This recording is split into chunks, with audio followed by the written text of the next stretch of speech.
Bom dia, irmãos, a paz do Senhor. Bom dia, paz do Senhor. Na última aula, que foi domingo passado, nós iniciamos o estudo de hermenêutica bíblica básica para iniciantes. E nós, na introdução da nossa revista, falamos da importância do estudo da hermenêutica e como isso tem poder para transformar o ministério da pessoa que estuda, com repercussões para toda a igreja, porque as pessoas que ouvirem quem estuda a Bíblia através de métodos científicos mais precisos, é percebida pelos outros. Essa pessoa é notada pelos outros quando as pessoas que a conhecem veem o antes e o depois. Na página 4, nós estudamos alguns conceitos diferenciadores, importantíssimos, principalmente aqui o conceito de doutrina bíblica e de costume. Nós fizemos um exercício, a respeito disso e também deixamos um exercício para ser feito em casa. Na página 4, vimos que é importante diferenciar a doutrina bíblica de costume, porque a doutrina bíblica tem origem no céu, em Deus, e o costume tem origem humana. E a doutrina bíblica tem um alcance geral para toda a humanidade, enquanto que o costume é apenas local, depende de grupos sociais. E a doutrina bíblica também tem uma duração permanente. A palavra de Deus permanece para sempre, enquanto que o costume é temporário e dentro de uma mesma sociedade pode mudar e realmente muda com o passar do tempo. Por que ficou importante essa diferenciação? Porque existem ainda muitos pregadores, ensinadores, pastores que confundem as coisas e colocam costumes como sendo palavra de Deus e vontade de Deus, quando apenas costume é uma coisa simplesmente social humana. E serve muito bem para manipulação. Nós estudamos isso na semana passada. Portanto, você não confunde mais, está sabendo? Quando a pessoa estiver ensinando uma coisa que não está na Bíblia Sagrada e que com isso está tentando manipular a sua fé, a sua posição na igreja, a sua posição social, você pode rejeitar e dizer, não, isso não é a palavra de Deus, eu aceito apenas no que convier para o meu relacionamento com os irmãos, no que convier para a comunhão. Também vimos conceitos como hermenêutica e exegese. Hermenêutica é o que nós estamos estudando. Hermenêutica é uma ciência, mas também uma arte de interpretar palavras e textos, notadamente textos religiosos, textos filosóficos e leis. Vimos que as leis também, curso de direito também inclui hermenêutica, que é a arte e ciência de interpretar. Por que arte? Você vai ver com o passar do tempo porque é uma arte, mas a ciência é mais objetiva, porque estabelece regras, princípios, métodos de interpretação das coisas escritas. Nós falamos que a hermenêutica abrange leis, textos filosóficos, textos religiosos das diversas religiões, mas a partir de agora nós vamos focalizar no texto sagrado nosso, do mundo evangélico, do mundo cristão, que é a Bíblia Sagrada. Por isso, a revista tem por título Hermenêutica Bíblica. E vimos o conceito de exegese também em oposição ao conceito de exegese. Além do pastor Renato, tem mais alguém aqui do Rio de Janeiro? Vocês são do Rio de Janeiro? Não? Mais alguém aqui do Rio de Janeiro? A irmã Lina, Talvez os cariocas tenham um pouco de dificuldade de diferenciar as palavras, Porque pode falar exegese como sendo exegese também. Porque o carioca às vezes coloca um i nessas sílabas. Mas exegese é uma coisa, exegese. E exegese é outra coisa, são coisas opostas. Já estudamos isso. Exegese é você ir para as Escrituras para tirar dela o que ela quer dizer. E exegese, na contramão, é a pessoa ir para a Escritura para colocar nela aquilo que ele quer dizer, aquilo que ele quer que a Bíblia diga para ele no lugar dele. Já vimos que com isso muitas religiões falsas foram fundadas e as pessoas que olham essas religiões falsas colocam culpa nos crentes, colocam culpa na Bíblia Sagrada, diz que a Bíblia tem suas contradições, quando na verdade as contradições são levantadas pelos seres humanos. Então não caia nessa e não pratique isso. Você tem que entrar no estudo da Bíblia com a mente aberta, com respeito, que nós vamos ver no próximo tópico, pelo que o texto diz, aquilo que Deus quer dizer, não aquilo que você quer dizer, porque é muito comum e nós também fazemos isso. Nós fazemos isso com muita frequência. Ir para a Bíblia para justificar aquilo que nós estamos pensando. A gente tem que ir com a mente aberta e o coração aberto para a Bíblia nos dizer o que Deus quer falar. E não nós colocarmos palavras na boca de Deus. Aí está a diferença entre exegese e exegese. E nós também vimos na página 5, predisposição para o estudo. Você, como estudioso, deve se comportar para poder facilitar o seu aprendizado da hermenêutica e da palavra de Deus. Se apresentar a palavra ao estudo com respeito, permitir que Deus, seu Pai, fale com você com docilidade, quer dizer, receber com mansidão a palavra e não com cabeça dura. Ter amor à verdade, porque você só pode aprender a palavra de Deus se você amar a palavra de Deus e Deus. Como Jesus declarou, quem é de Deus, escuta a palavra de Deus. Com paciência, eu estou passando rapidamente porque nós já estudamos. Com paciência, por quê? Porque você tem que garimpar a palavra e procurar o significado, e isso pode demorar horas, dias, semanas ou anos para você compreender alguma coisa que está ali causando dificuldade para você de entendimento. E Jesus também falou disso quando ele falou a respeito de uma pérola de grande valor, se não me engano, né? O indivíduo descobriu um terreno que tinha um tesouro, ele foi e vendeu tudo que tinha para comprar aquele terreno, para poder alcançar aquele objeto de grande valor que estava ali. O que ele quer dizer com isso? Que nós devemos nos dedicar assim, abrir mão de tudo aquilo que atrapalha, que impede o aprendizado da palavra do Senhor e nos aprofundarmos nisso e garimpar até encontrar. E ter prudência. Como? Ter prudência como para estudar a palavra do Senhor? Começar com aquilo que é mais simples, aquilo que é mais fácil de nós compreendermos, para depois nós passarmos para coisas mais difíceis e mais profundas. Não adianta querer começar o seu estudo de hermenêutica pelas coisas mais difíceis, porque aí vai ser complicado. Muita gente pode desistir por causa disso.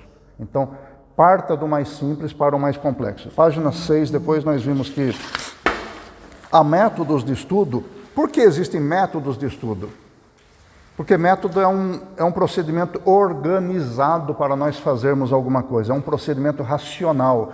Então, se você quer estudar a Bíblia, e a Bíblia tem suas complexidades, e tem muitas, então você precisa ter um método, não pode ser um estudo aleatório. E nós vimos aqui vários métodos, não vamos nos deter neles, porque você pode e deve estudar isso aqui em casa. E acredito, né? Eu falei que aquele que estudasse a palavra de Deus, aliás, que estudasse essas 9 páginas 4 vezes durante a semana, ainda estudou pouco. E como vocês estão aqui para aprender a estudar a palavra de Deus e aprender a preparar sermões, eu acredito que vocês devem ter estudado no mínimo 4 vezes. Quem estudou 4 vezes, estudou pouco.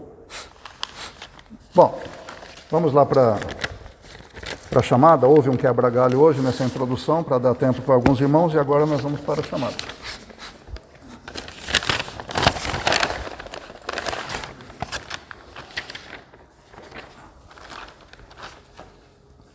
Carlos Rubem, Cecília, Claudete, Daniela Ometo, Felipe,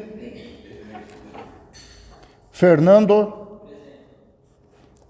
outro Fernando Davi, presente, Francisco de Assis, Leonardo, Lina, Márcia Cristina, Marlene, Matheus Torelli, Natália, Raimundo Igor, Rebeca, Reginaldo. É Reginaldo Adriano Nascimento o seu nome, é isso? Tá.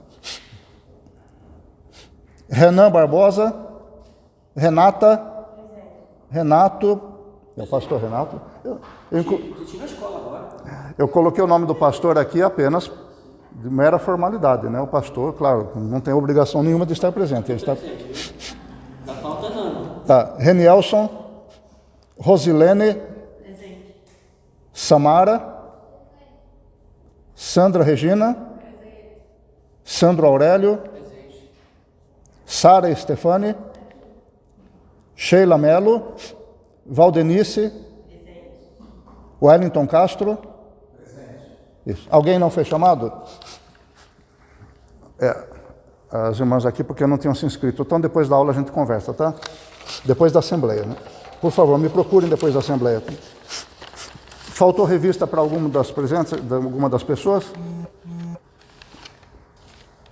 A Samara não tem? Você não pegou comigo depois do culto, semana passada? Nossa. Para a senhora também. E você não pegou comigo a revista? Eu tenho um exemplar só que agora. Eu não sei se eu coloco vocês três para brigar para ver quem fica com esse exemplar. Vamos ver se dá para ajeitar aqui. A Samara acompanha com o da irmã Renata, aí eu vou providenciar para entregar essa semana. Ah, tá. Você vai acompanhar ali, né? E a senhora. Então eu vou fazer o seguinte: eu vou entregar. Você acompanha aqui. Por favor, me procurem depois da assembleia para anotar o nome de vocês para poder imprimir, tá bom?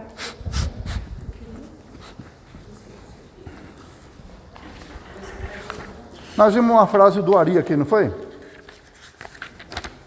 O Aristóteles declarou que as raízes do estudo são amargas, mas os seus frutos são doces. Vocês responderam isso? Vou dar um minuto para vocês pensarem em planejar uma resposta. Depois eu vou pedir para uma pessoa dar a resposta à primeira pergunta e uma segunda. Agora, no máximo 30 segundos. Aprender a falar pouco em pouco tempo. O suficiente em pouco tempo. 30 segundos para responder a cada uma dessas questões. Quando der 30 segundos, eu interrompo. Vai falar, mas que coisa mal educada, é mais assim mesmo. Nós estamos aprendendo. Contando um minuto. Daqui a um minuto, eu vou pedir para alguém dar uma resposta.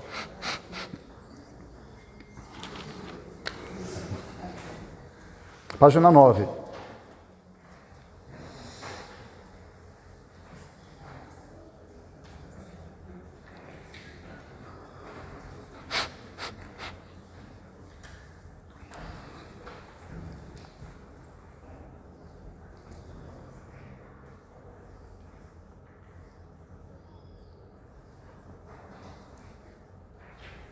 Não precisa morrer de ansiedade, não. É voluntariado.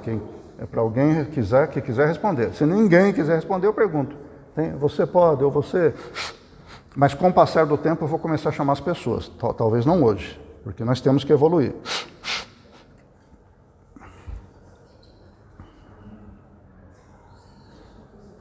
Bem, deu tempo. Qual é a sua opinião sobre essa declaração de Aristóteles? Quem é voluntário para responder? Semana passada o pastor já fez uma leitura, né? E o pastor é suspeito, né? Senão ele vai responder tudo, não tem graça. Vou começar a contar quando a pessoa se levantar. Quem é a senhora? É voluntária? Então, por favor, irmã, a senhora se levante, para todo mundo ouvir sua resposta.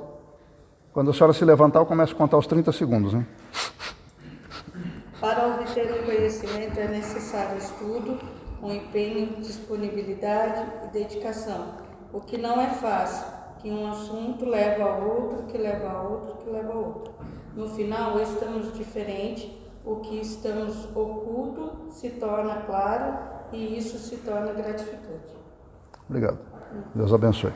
Olha aí, a irmã falou 17 segundos.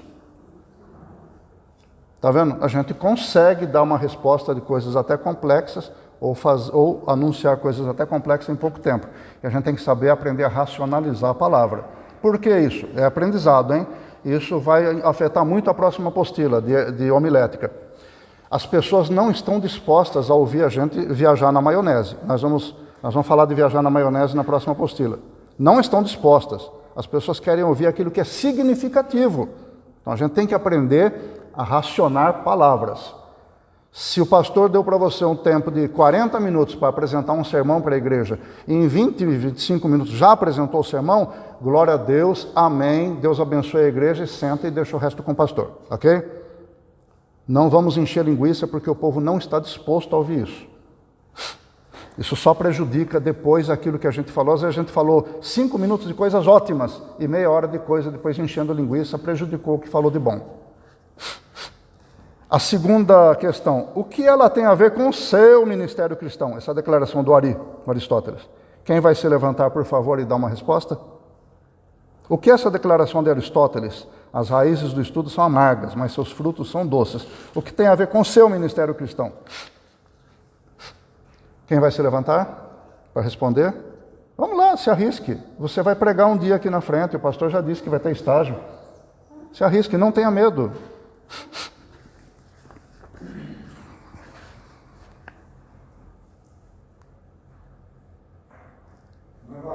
Fale, em pé, por favor. Todo... Contando o tempo, hein? Vai lá.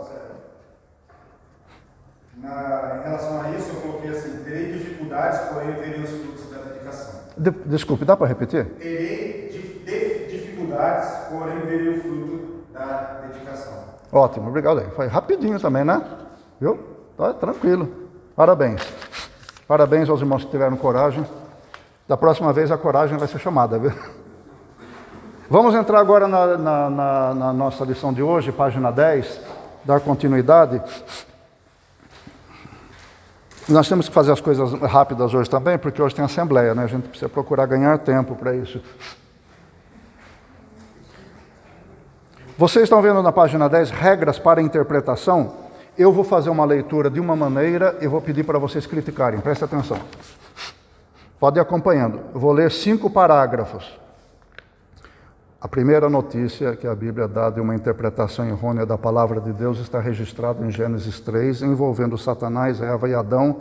As consequências dela estão por aí até hoje, expressas pelo pecado agregado ao coração humano, por muito sofrimento, por tristeza sem fim, pela perda da vida espiritual, pela morte eterna.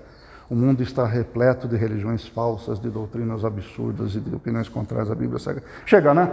Ninguém aguenta, né? Uma leitura dessa, certo? Eu ia ler 5 parágrafos, vocês já estavam falando, meu Deus, acaba logo isso, né? Ninguém aguenta uma leitura assim, certo? Por quê?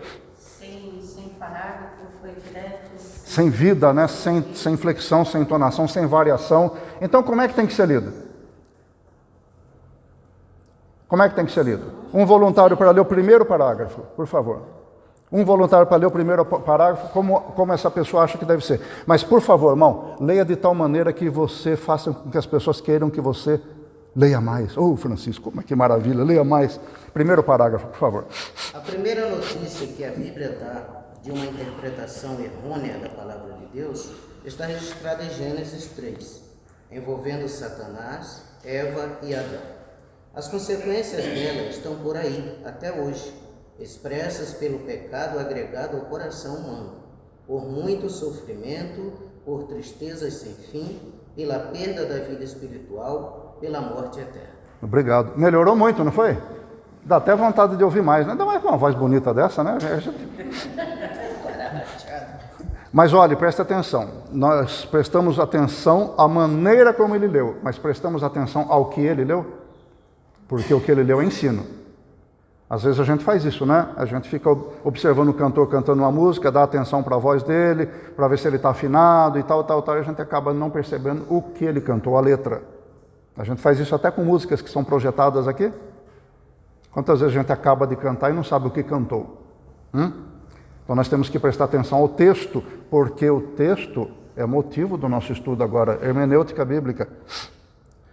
Bom, o que nós vimos aqui é que a Bíblia já fala do primeiro caso de interpretação errônea da palavra de Deus lá no Jardim do Éden, em que Satanás induziu Eva a interpretar de modo errado a palavra que Deus tinha dado para ela.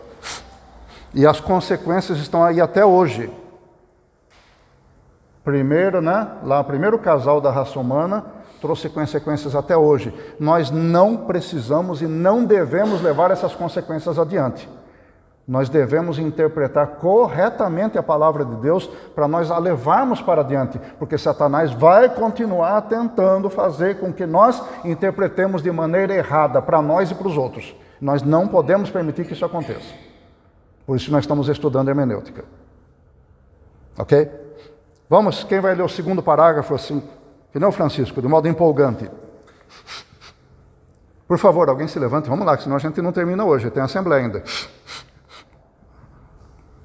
Rebeca, por favor. O mundo está repleto de religiões falsas, de doutrinas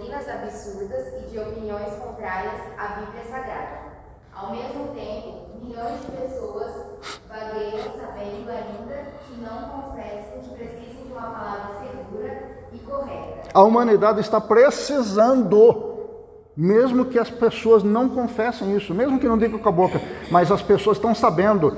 Quantos incrédulos, a grande maioria por aí vagueando, sem saber o propósito da vida, para que Deus criou, estão precisando de você. Estão precisando de você aprender a palavra de Deus de modo correto e anunciar de modo correto. Quem vai ler o parágrafo 3? Deus tem chamado você para, através do corpo de Jesus, oferecer essa palavra segura e correta às multidões desapontadas. Entretanto, você só poderá cumprir essa missão sagrada se primeiro conhecer e compreender a palavra que deverá ensinar. Não é uma tarefa fácil, mas é deliciosa, profundamente deliciosa. Obrigado. O que isso quer dizer? O que a irmã leu quer dizer o quê?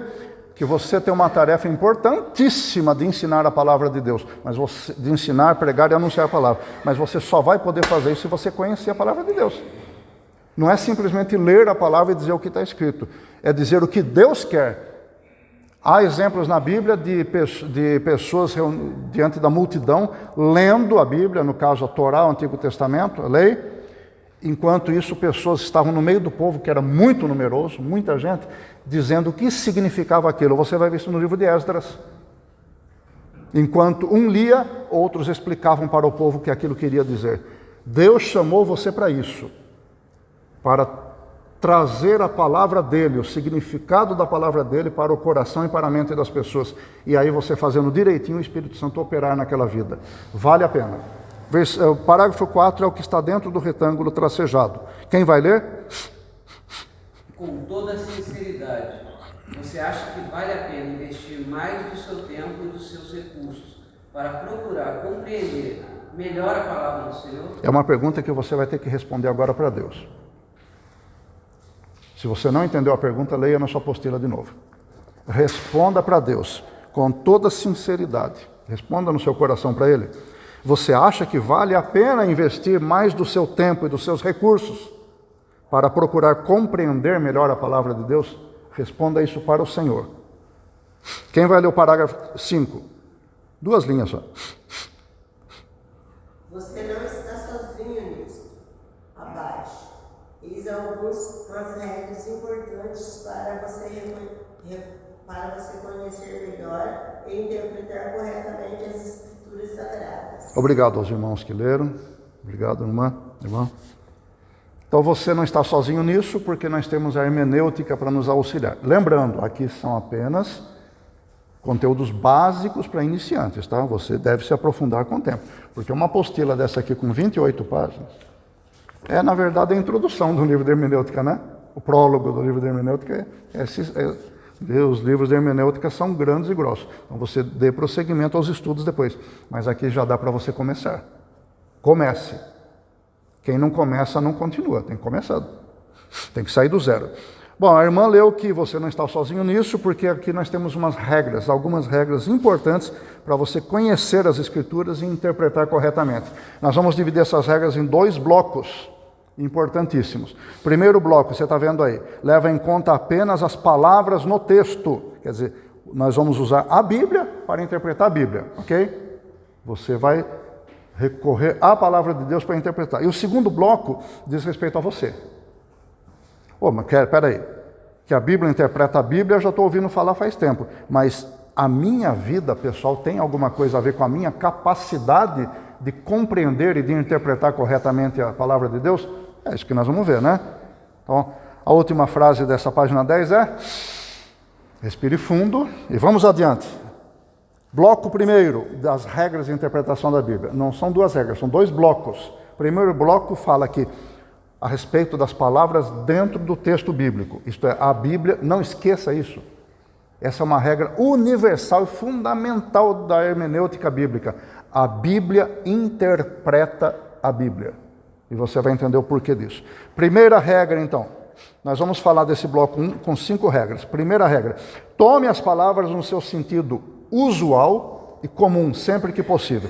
Quando você ler essa apostila e perceber que existem palavras em negrito, quer dizer que elas estão mais escuras que as outras, ou palavras em itálico. Palavra em itálico é aquela que fica tombadinha do lado assim. Você está vendo nessa primeira regra? Tome as palavras no seu sentido usual. Não está deitadinha de lado a palavra? E comum, não está inclinada de lado a palavra? Então, quando você encontrar algo em itálico, que essas palavras deitadinhas, ou em negrito, você dê atenção para isso. Porque eu não tenho como fazer som com o que está escrito. Então, a gente simula destaques usando negrito, sublinhado, itálico, ok? Então, primeira regra. Você está estudando, tome aquelas palavras que você está tendo dificuldade no sentido comum delas. Vamos ler. Isto é, não se precipite em achar logo de cara que o significado é simbólico. Pode ser simbólico, mas pode não ser. Então, parta do princípio que, inicialmente, o sentido é usual e comum. Se não for, você vai descobrir já. Vamos ver. Exemplo 1, mar. Quando a Bíblia fala de mar de Tiberíades, o mar grande, o mar morto, está falando do quê? Está falando de um volume grande de águas literais. Então, você não precisa trazer imediatamente para o lado simbólico. Leia aquilo, quando a Bíblia diz que Jesus andou sobre as águas do mar. Ali eles estavam navegando, o barco estava no mar. Jesus então andou sobre as águas. É literal. Ô irmão, mas isso é impossível. É impossível para mim e para você, mas para Deus não é. Então vamos levar pelo sentido literal para nós não relativizarmos os feitos de Deus, não descaracterizarmos o que Deus fez. Então era mar. Mas quando é que mar não tem um sentido literal? Nós vamos ver depois, mas há trechos da Bíblia em que fala assim a respeito do bramido das ondas, das vagas do mar, mas você vê pelo contexto que não está falando de águas. É estranho, fica estranho. Não cabe no contexto fala de águas, volumes de águas. Aí você vai ver pelo contexto, em Apocalipse você vê muito disso, que está falando de populações, de massas humanas. A besta que saiu do mar não é um animal marinho que saiu e veio governar a terra, tomar o lugar do anticristo. Não, está falando de alguém que saiu do meio das nações. Então o mar ali simboliza povos. Aí é sentido figurado.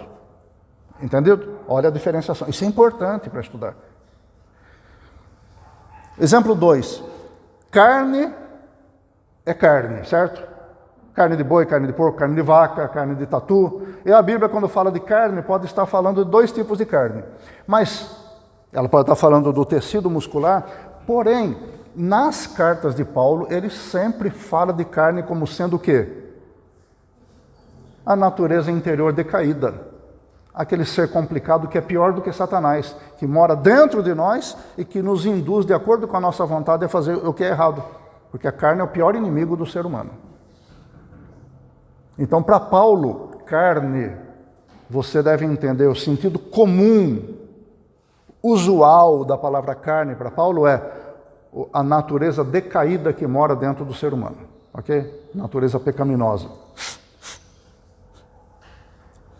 Resumindo, está aqui escrito nas últimas linhas, não invente as coisas, deixe a Bíblia dizer o que suas palavras significam. Isto é, a regra está em prática, a Bíblia interpreta a Bíblia. Você vai ver pelo contexto qual é o uso comum daquela palavra. Segunda regra, tome as palavras no sentido indicado pelo conjunto da frase. Você não conseguiu compreender aquela palavra isoladamente ali, amplie a sua leitura ao redor para que o conjunto da frase explique alguma coisa. Quando numa carta de amor, uma pessoa chama a outra de chuchuzinho, está dizendo que aquela pessoa nasceu numa parreira, é verdinho, barrigudinho, pode cortar com a faca e refogar? É isso? Não. Sem gosto. Sem gosto, é? É porque o senhor não comeu meu chuchu refogado. O senhor precisa comer. Já estou fazendo propaganda. Eu não podia perder essa aí. Meu chuchu refogado é o melhor do mundo, viu? Hein? Ó, estou esperando o convite para almoçar lá para provar o chuchu. Então, quando alguém numa carta de amor chama de chuchuzinho e fala meu chuchu, se você ler só aquela palavra, você pode pensar no fruto daquela parreira, né? Verdinho. Mas se você ler o conjunto da frase, você vai ver que é uma declaração afetiva e está chamando afetivamente aquela pessoa de forma simbólica, metafórica de chuchu, porque a pessoa não é chuchu, mas é uma metáfora, uma forma simbólica. Então você amplia aquilo que você está lendo. Por exemplo, aqui, ó, nós estamos dando exemplo na segunda linha aqui.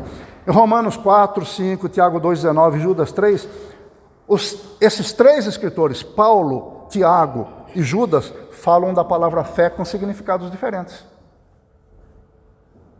Vai lendo aí. Se você acompanhar, está lendo aí a terceira linha, acompanhando o sentido de cada texto e o raciocínio de cada escritor, nós descobrimos que Paulo fala da fé como sendo confiança em Deus. É o sentido comum, é o normal da palavra, certo? Fé, confiança em Deus. Diz a respeito do nosso relacionamento com Ele. Mas Tiago fala da fé, nesse texto aqui apontado, Tiago 2,19, fala da fé simplesmente como mera aceitação de um fato.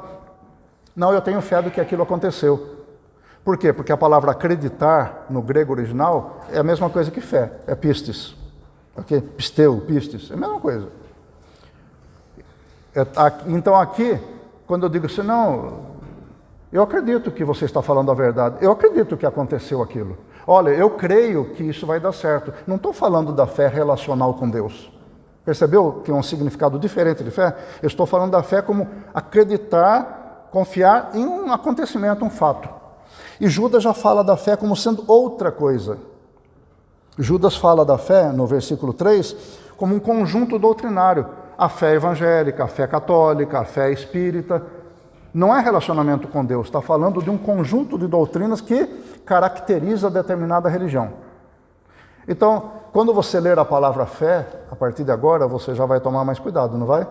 Você vai procurar saber o que está sendo falado ali.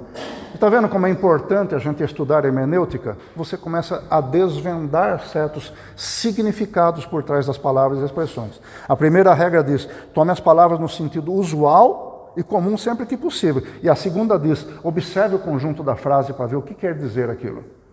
Porque se você observar o conjunto da frase, você vai lá para Judas e vai lá e vai falar, não é que é mesmo?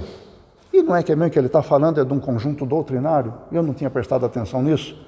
Porque quando a gente lê devocionalmente, sem pensar nas regras hermenêuticas, a gente vai passando corrido. Mas a partir de hoje você vai começar a ler com mais cuidado. Por isso que não vale a pena você pegar e ler um trecho enorme da Bíblia. Eu tenho 15 minutos para estudar a Bíblia, eu vou ver se eu leio uns 3 capítulos.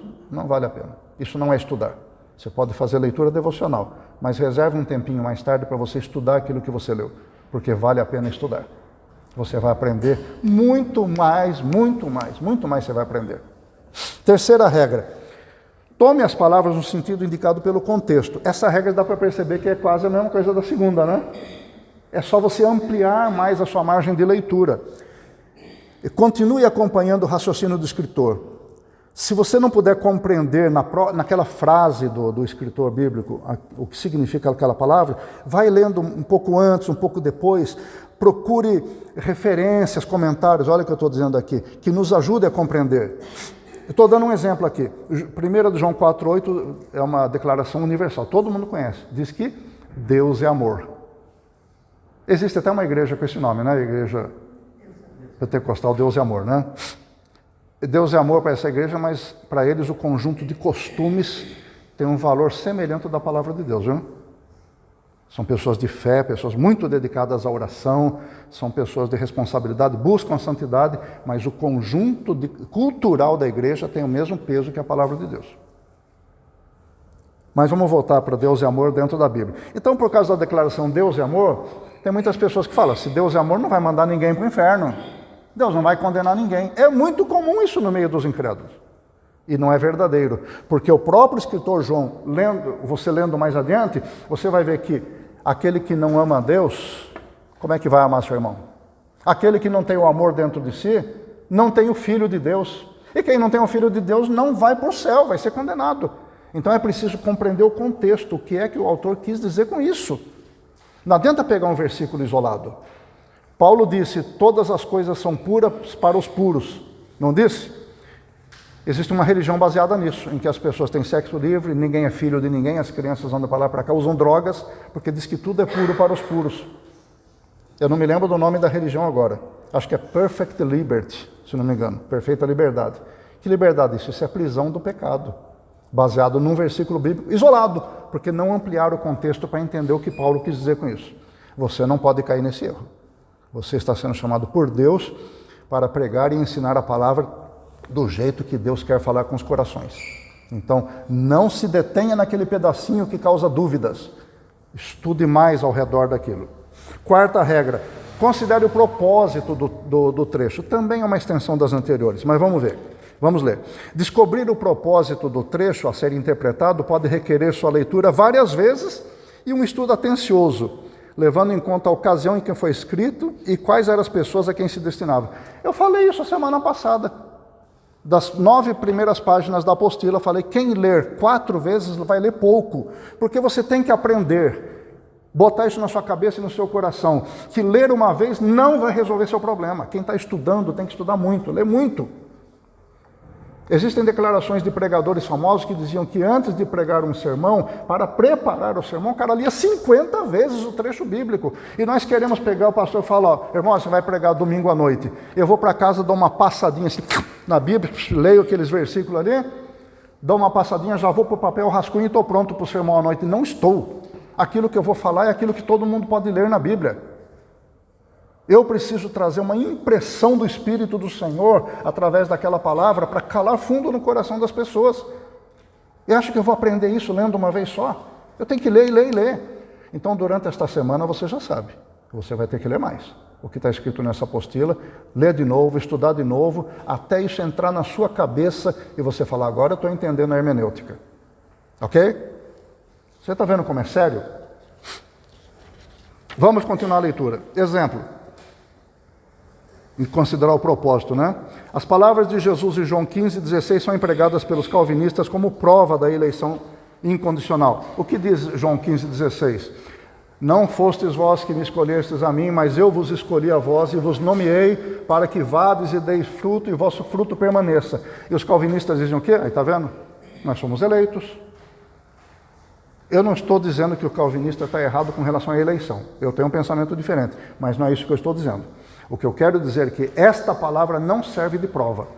João 15:16 não serve de prova. Por quê? Porque se você for estudar o contexto do João capítulo 15, você vai ver que Jesus está falando com os apóstolos. Ele está falando que ele deu o nome, escolheu pelo nome cada um. Vem, Mateus, e me segue. Bartolomeu, vem, me segue. Jesus nomeou cada um dos apóstolos e determinou que eles fossem e desse fruto, o fruto permanecesse. Então, Jesus quem escolheu os apóstolos. Isso é bíblico. Mas não existe outra comprovação de que Jesus escolheu pelo nome quem ia ser salvo. Então, vamos nos focar nessa palavra. João 15:16 não serve de comprovação. Se houver calvinistas aqui, que falam, não, eu fui escolhido, fui eleito por Deus. Tudo bem, mas use outro versículo bíblico, porque esse aqui não serve. Isso aqui está mostrando uma interpretação errada. Por quê? Regra 4. Não foi considerado o propósito do trecho bíblico. O propósito do trecho bíblico não foi mostrar eleição incondicional para a salvação. Foi mostrar eleição para o apostolado. Entendido? Então, e pense nisso. Não leia um versículo isolado achando que você já descobriu a roda. É um erro esse. Procure saber por que aquilo está escrito, por que aquilo foi declarado, para quem foi escrito aquilo. Isso é importante na hermenêutica. E a quinta regra. Considere paralelismo entre trechos bíblicos. O que é isso? O que são trechos bíblicos paralelos? Olha, leia aí. São aqueles que guardam entre si alguma relação, que fazem referência um ao outro, que tratam do mesmo assunto, até que seja de modo diferente.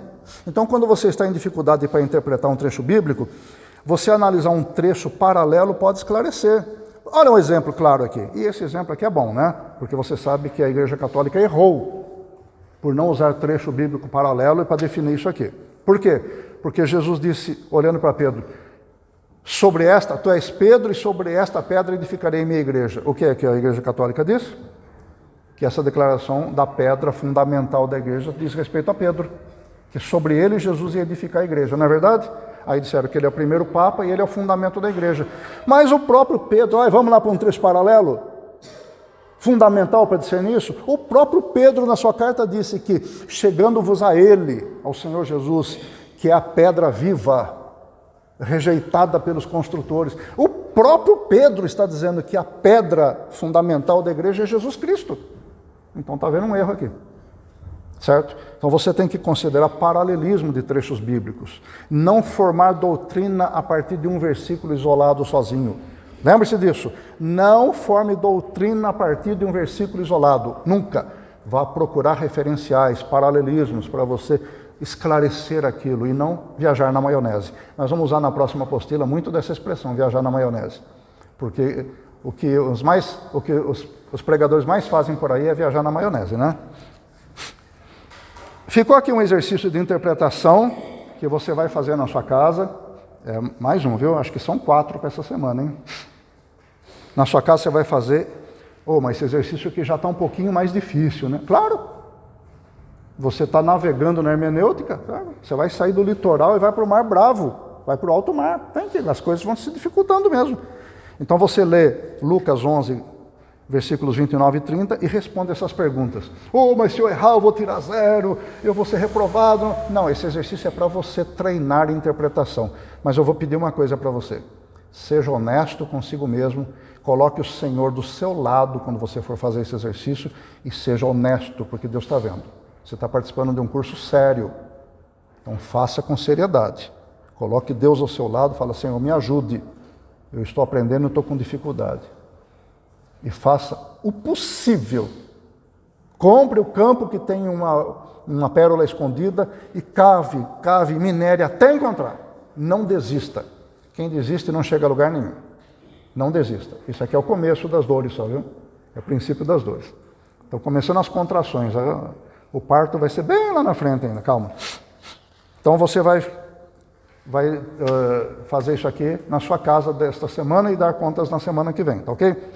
Nós estudamos o primeiro bloco, não foi? Primeiro bloco é palavras dentro do texto. Qual é a regra fundamental que está naquela estrelinha colorida? Aquela estrelinha, aquele desenho cheio de pontinho do primeiro bloco é a Bíblia. A Bíblia interpreta a Bíblia. Isso abrange essas 5 regras que nós aprendemos aqui, ok? Palavra no seu sentido comum usual, a palavra pelo conjunto da frase, a palavra no contexto, o propósito daquilo que foi falado e considerar paralelismos para poder esclarecer, pegar outras coisas. Quando você for estudar, por exemplo, a função do sal da terra, a luz do mundo, você vai lá para o livro de Levítico. O que significa o sal nas ofertas da antiguidade? Quando você quiser saber por que os judeus sentiram nojo, aversão, quando Jesus falou, aquele que come da minha carne e bebe do meu sangue tem vida. Por que os judeus sentiram nojo com isso? Você vai perceber quando você lê isso, acho que no Evangelho de João. Mas por que eles sentiram? Vai lá para o Antigo Testamento para você ter uma ideia. Estudar a eficácia do sangue e as leis de Deus a respeito do sangue. Então, paralelismo de trechos. Mas agora que estudamos a Bíblia, interpreta a Bíblia, nós vamos falar de você. Falamos até agora da palavra da Bíblia. Agora nós vamos falar do você. É do você mesmo. É a condição do estudante, é o segundo bloco. Irmão, isso quer dizer que, dependendo da minha condição como estudante, eu posso entender o que a Bíblia diz ou deixar de entender? Exatamente, acertou. Dependendo de como você está e de como você é, você pode não entender a palavra de Deus. Está interessado em saber como você é, como você está, como você deveria ser, como deveria estar? Então vamos lá. Está dentro daquela estrela cheia de pontas, escrito, olha aí comigo, hein? Lá no comecinho. A vida interior interfere nos estudos. Não esqueça. A vida interior interfere nos estudos. E muito.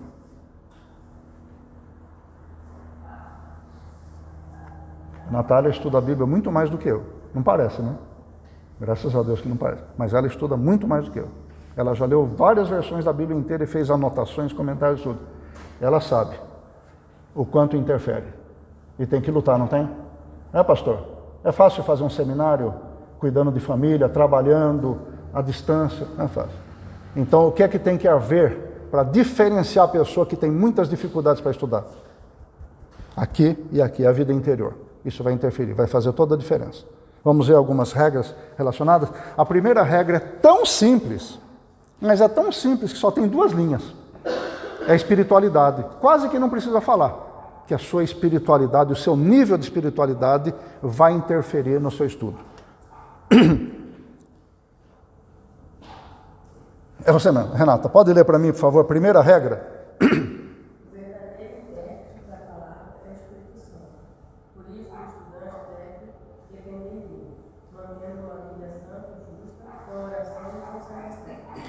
Não sei se precisa falar alguma coisa, mas eu vou falar, né? Por quê? Porque aqui está dizendo, você tem que interpretar o que está escrito aqui também nessa regra, que quem interpreta de verdade a palavra de Deus é o Espírito Santo. Não é você. O verdadeiro intérprete, aquele que sabe exatamente o que a Bíblia quer dizer, é o Espírito Santo. Aí pronto, aí, agora pegou, né? Poxa, agora pegou. Por que pegou agora?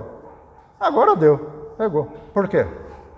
Porque eu preciso ir lá para o Espírito Santo, aos pés dele, e perguntar para ele o que significa. Isso quer dizer que eu preciso ter uma vida correta diante dele. Vou lembrar aquele versículo que eu já citei tantas vezes aqui, Deus falando: eis para quem eu olharei, para o humilde e abatido de espírito e que treme da minha palavra. Então é necessário que você tenha uma vida correta, uma vida de oração e uma vida de consagração ao Senhor, para você ouvir o que Ele tem para dizer. Então, a espiritualidade, se você não tiver espiritualidade, pode parar o estudo por aqui. Você não quer ter uma vida assim? Oração, consagração a Deus, uma vida correta, justa, santa, de acordo com a Bíblia, pode parar. Não perca tempo. Eu conheci um ateu, que leu a Bíblia todinha, comentava a Bíblia, mas você via que não tinha sustento espiritual no que ele falava. Ateu. E se você fizesse, tinha que entender, saber o que perguntava, porque senão ele respondia com palavrão. E ofendendo a Deus, blasfemando de Deus. Existe gente muito mais inteligente do que nós por aí, estudando a Bíblia, para poder falar mal de nós, falar mal da palavra de Deus, falar mal de Deus. Nós só vamos aprender a verdade, aquilo que eles não aprenderam, se nós estivermos aos pés do Senhor. Vida espiritual. Então a sua espiritualidade é a primeira regra. É o que está dentro de você. Né? Segunda regra, raciocínio profundo. Aí já é científico, né? Raciocínio profundo, aí entra a ciência. A Bíblia não foi dada apenas para o coração, mas também foi para o entendimento. E aqui vai ser necessário ler Hebreus capítulo 10, versículo 16. Vamos ver quem vai achar antes de mim e ler. Hebreus 10, 16. Eu ainda estou no livro de Atos, hein? Quem achou pode ler. Alto, por favor. Alto, você é pregador, leia alto. Hebreus 10, 16.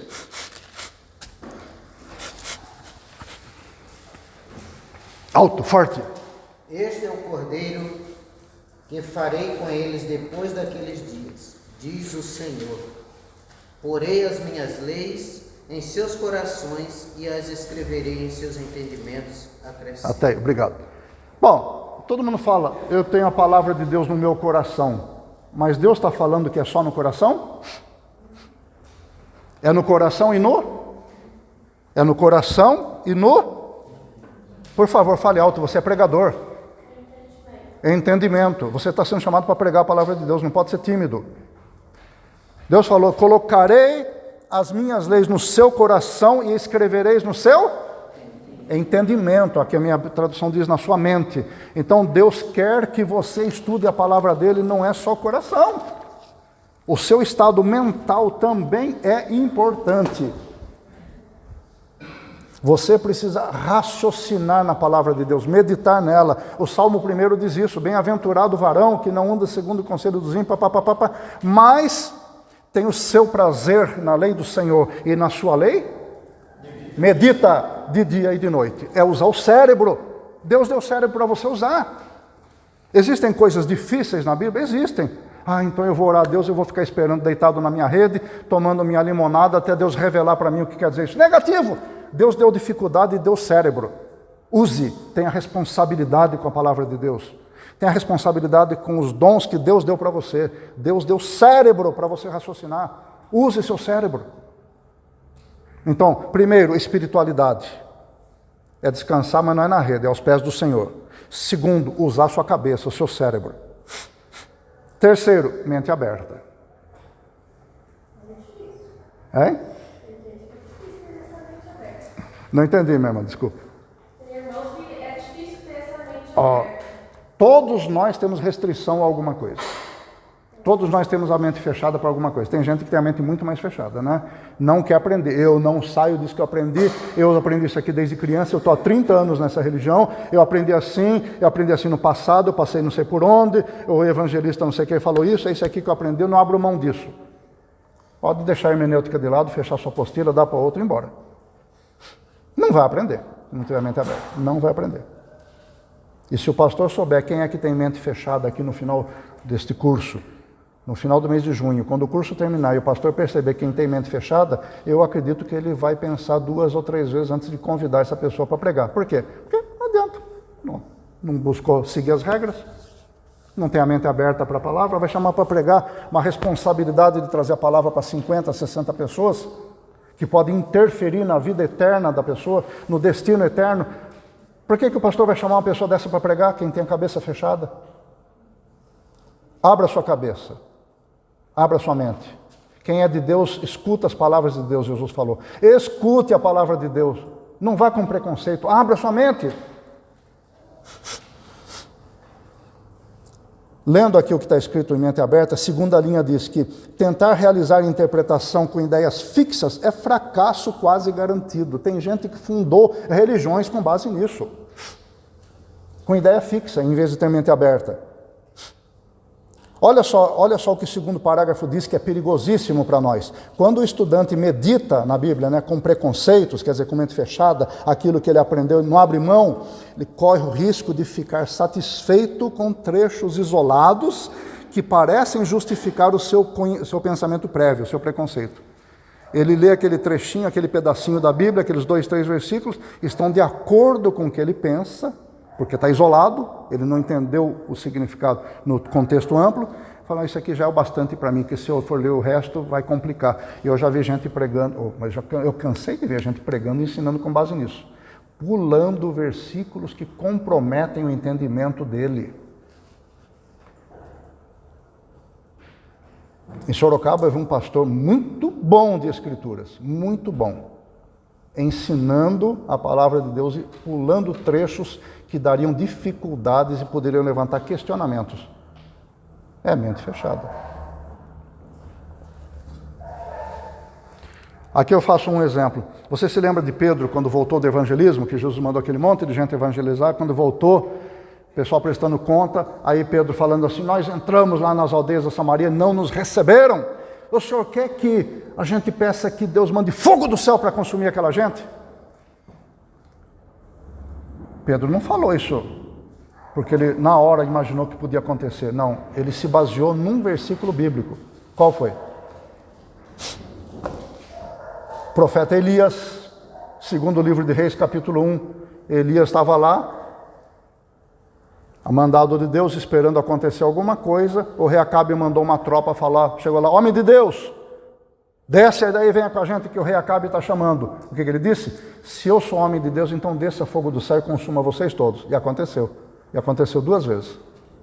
E aí Pedro deve ter se lembrado disso. Se eu sou homem de Deus, eles não me ouviram, assim como não ouviram Elias, então eu vou pedir fogo do céu. E Jesus falou, vocês não sabem de que espírito vocês são, não? Então nós temos que tomar cuidado com isso. Nós temos que ter a mente aberta e compreender o contexto da palavra do Senhor e não aquilo que a gente quer. Eu vou evangelizar, a pessoa não recebe, eu vou lançar maldição. O contexto bíblico mostra que não é isso. Eu tenho que ter a mente aberta para a palavra de Deus. Eu preciso amar aquela pessoa e insistir em oração, voltar outro dia, pedir para alguém lá, colocar um folheto na caixa dela. Ok? Não é desistir e já pedir logo a desgraça. Eu estou falando aqui de mente aberta em relação a esse detalhe, mas existem muitas outras coisas que a gente se fecha naquilo e não quer raciocinar mais. Ok? Os arminianos e os calvinistas erram nisso. Por isso que eu disse, eu já falei para os irmãos, eu não sou calvinista e também não sou arminiano. Porque os dois erram porque têm a mente fechada em determinadas coisas. Não sou meio termo também não, porque existe uma teologia do meio termo e que diz que Deus elege a pessoa, mas existe o livre-arbítrio e a gente não consegue compatibilizar os dois, a gente só vai descobrir isso no céu. Também não concordo com isso. Ok? Não sou adepto do meio termo. A gente tem que ter mente aberta para entender o que Deus quer e não se fixar numa escola de pensamento. Eu não sou discípulo do Calvino, não sou discípulo do Armínio. Eu procuro com o meu cérebro e aos pés do Senhor entender a palavra de Deus. Eu não vou dizer, Armínio, eu estou fechado com você, dá a declaração que assina embaixo. Calvino, eu vou assinar. Não. Deus não chamou você para isso. Ok? Deus chamou você e você está nesse curso para você aprender a interpretar a palavra de Deus. Tenha a mente aberta. Quarta regra. Conhecimento histórico e geográfico. Espera aí, nós estamos falando que a condição do estudante, a vida interior interfere nos estudos. O que tem a ver história e geografia a ver comigo? A primeira palavra dessa regra que tem a ver com você é conhecimento. Jesus tinha conhecimento do que acontecia no campo, do agronegócio, não tinha? Quando ele lançou aquela parábola do semeador, ele falou do que ele sabia. E ele falou com precisão.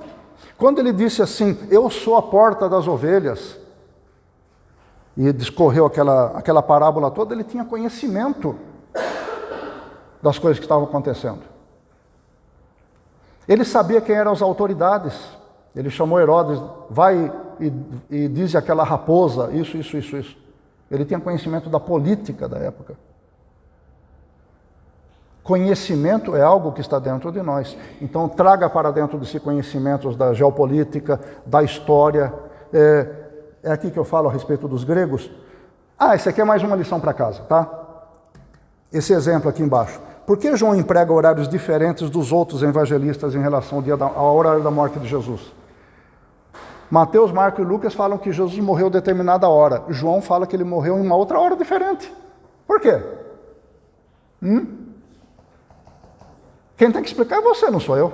Eu estou perguntando, você que é hermeneuta aqui, você que vai ser o pregador. Eu quero que você explique. Essa semana você vai procurar descobrir o porquê disso. Mas tem mais uma pergunta. O que foi... isso que está na Bíblia, isso que eu falei, está na Bíblia e alguns livros para auxiliar. Mas o que eu vou perguntar agora não está na Bíblia. O que foi que a Grécia fez que facilitou as missões evangelísticas da igreja primitiva? Deu credenciais para Paulo, Pedro e para os outros, para eles poderem pregar livremente? Não, porque o império que estava dominando na época não era nem a Grécia, era Roma. Mas a Grécia tinha feito alguma coisa que facilitou a pregação dos apóstolos. O que foi que a Grécia fez? Por que os judeus rigorosos lavavam diversas vezes as mãos antes de comer? Não era uma lavagem higiênica, era uma lavagem diferente. Quando os fariseus viram os discípulos de Jesus pegando espigas de trigo, comendo, Jesus, os seus discípulos não lavam a mão antes de comer? Eles estavam preocupados com a saúde dos discípulos? Não. Então eles estavam preocupados com o quê? 3 perguntas para você responder. Já é o segundo exercício para a semana que vem. E a quinta regra? Também é conhecimento, diz respeito a você. É conhecimento. Conhecimento panorâmico da obra de Deus. Este aqui é o mais difícil de praticar no momento. Por quê? Porque quando você for estudar a Bíblia Sagrada, estudar, não é simplesmente ler, é importante que você tenha uma noção do plano de Deus.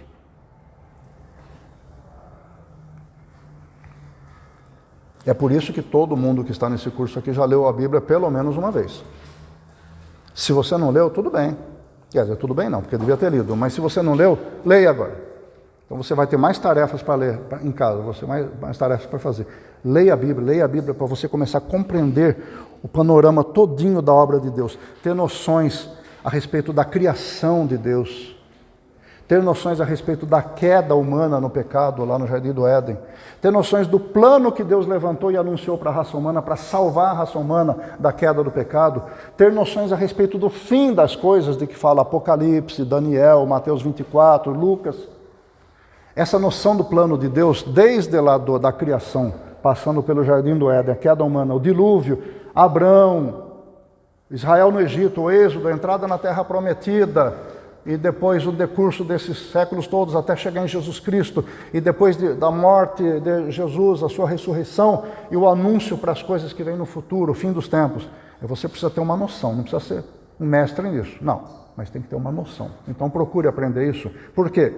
Porque isso vai facilitar você situar no plano de Deus aquelas coisas que você vai estudar para o seu sermão, para o seu devocional, vai facilitar. Então, isso é para ontem, viu? Procure vocês estudar isso. Não vou cobrar isso dos irmãos, é claro. Mas quando você for chamado aqui para pregar, que o pastor escalar você, isso vai aparecer. Você vai ter que preparar seu sermão com muito cuidado para não escorregar, não viajar na maionese, viu?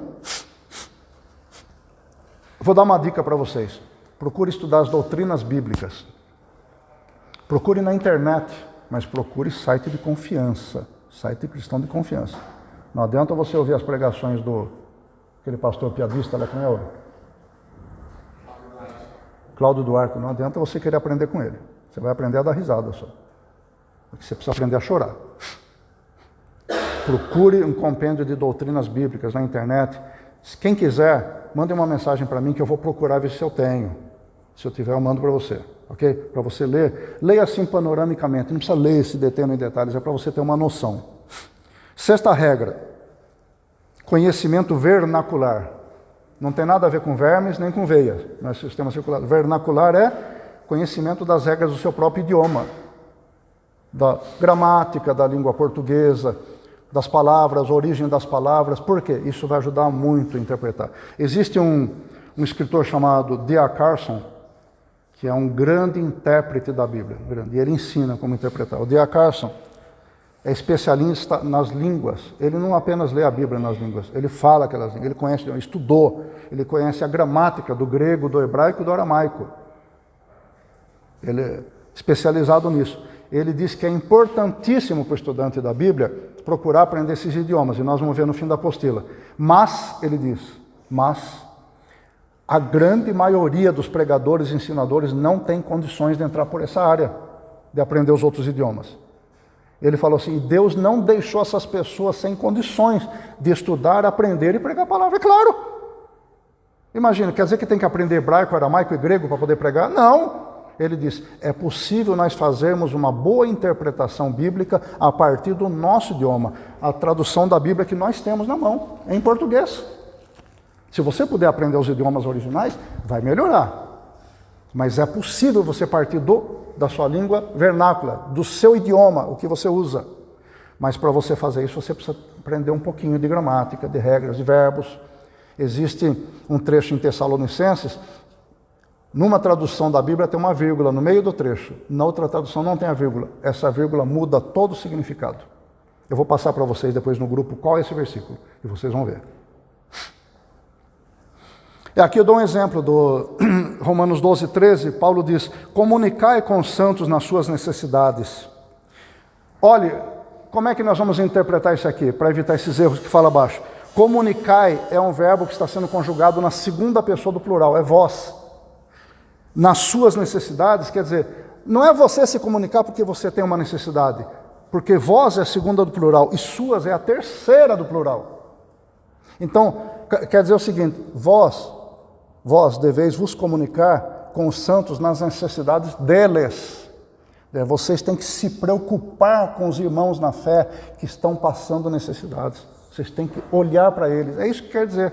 A Igreja Católica, alguns segmentos da Igreja Católica interpretam errado isso aqui, dizendo que a gente tem que se comunicar com os santos, quer dizer, que aqueles poderosos seres que morreram, né, que o Papa beatificou, né, e nós falamos para ele, eu estou com necessidade, o santo, meu São Bom de Bico, por favor, me ajuda. Não é isso. Esse é um erro doutrinário e também é um erro gramatical. Por quê? Porque está falando que é nas necessidades daqueles com quem nós estamos nos preocupando, é de outro. Então, você está vendo que conhecer um pouco de gramática ajuda a gente a aprender alguma coisa? Com o passar do tempo, nós vamos ver isso, tá? Vamos ver outras. E aqui está dizendo, para você obedecer essa regra, você tem que deixar a preguiça de lado. Ai, meu irmão, eu vou ter que voltar para a escola aprender gramática. Não, você tem que se preocupar em ler. Deixa de ler a revista Contigo, Ilusão, Caras, Quem, essas porcarias, assistir Big Brother, e comece a ler livros importantes que vão fazer você crescer no seu idioma. Leia Machado de Assis, Essa de Queiroz, José de Alencar, leia bons livros, livros bem escritos, revistas bem escritas, jornais que falem coisas bem redigidas, para você ir corrigindo aquilo. Opa, eu não falo desse jeito. Eu não falo. Eu falo nós vai, aqui está dizendo nós vamos, então você vai se corrigindo, entendeu? Entendeu? Bem, irmãos, aqui eu estou dizendo que a poesia e a linguagem figurada deveriam estar aqui nesse pacote de regras, mas do conhecimento vernacular, mas nós vamos estudar isso dentro de figuras de linguagem mais tarde para facilitar. Ficou aqui o exercício da página 15 para você fazer. Duas coisas importantes que eu quero dizer. Primeira, as respostas do exercício estão aí embaixo, perto do número 15 da página, só que estão viradas, estão de ponta cabeça, que é para você não bater os olhos e responder. Não adianta nada você pegar a resposta de lá, você não aprendeu. Você tem que ler a questão, analisar cada uma das alternativas e marcar o que está certo. E pode ter mais de uma certa, pode ser que as 4 sejam certas também. Ok? Pode ter 1, 2, 3, 4 certas. Você analisa uma por uma, responde, vai para a segunda, responde todas as 7. Depois que você respondeu, você vai e olha a resposta ali embaixo. Opa, eu errei a questão 3. Por que eu errei? Volta para a apostila e procura descobrir por que errou. Por favor, irmãos, sejam sérios nisso. Na página 16 há outro exercício. Você vai ler esse texto bíblico e vai responder, como você faria para aplicar essa lei? E aí tem alguns versículos de ajuda para você, alguns textos bíblicos, para ajudar você a entender o que é necessário. Mas olha, esses versículos de apoio que estão aí são só um quebra-galho, viu? Você vai aprender a estudar a palavra por conta própria. Eu estou quebrando galho agora, dando trechos paralelos para vocês aprenderem a procurar significados em outros trechos. Mas, com o passar do tempo, esses quebra-galhos vão diminuindo, até você ter autonomia para estudar a palavra de Deus por conta própria. Amém? Deus eterno e todo-poderoso, nós te agradecemos por esta aula. Há muitas dificuldades aqui em aprender de forma corrida, em pouco tempo, mas isto é o básico para nós aprendermos a hermenêutica sagrada. E nós te suplicamos, ó Deus, com sinceridade, que o Senhor nos ajude a nós aprofundarmos nossos estudos, a sermos honestos diante do Senhor e diante da igreja, porque a igreja espera que nós tenhamos crescimento para podermos ajudar nosso pastor nesta tarefa de anúncio da palavra e também para nós irmos fora destas 4 paredes, anunciar a palavra do Senhor para um mundo sedento de ouvir do Senhor. Muito obrigado, a Deus. Colocamos nas tuas mãos em nome do Senhor Jesus Cristo. Amém.